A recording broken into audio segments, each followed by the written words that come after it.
Sounds like the language that would go into an opinion written by Alito.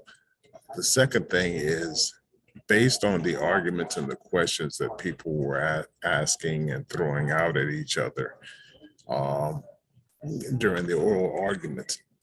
This sounds like that's the way this was going to break down. So there's a legitimacy to it if you've actually also paid attention. This being the first draft, there could be, potential mini drafts now. Do I think that it's going to change? No, I don't think that happens that much, but that's not impossible.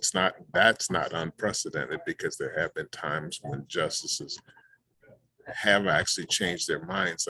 By all indications, Roberts wasn't for leaving everything alone, but he wasn't for actually overturning Roe v. Wade either. So he would probably be a different opinion and be writing his own separate opinion in this. Everybody passes these things around. Sometimes people are swayed by the arguments that they see being made by their colleagues. Sometimes they actually alter the language. Sometimes there's a little bit of,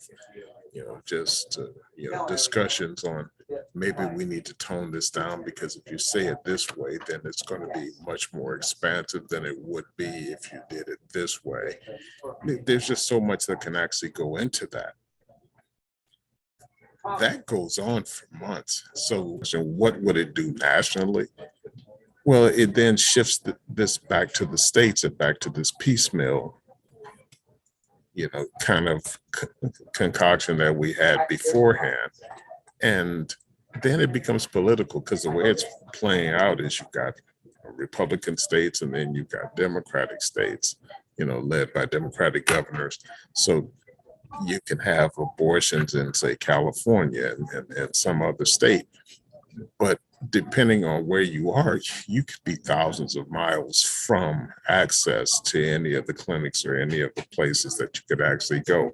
So it creates this rather strange, dynamic because a number of the states have already changed their laws, to pretty much outlaw abortion and to ban abortion outright.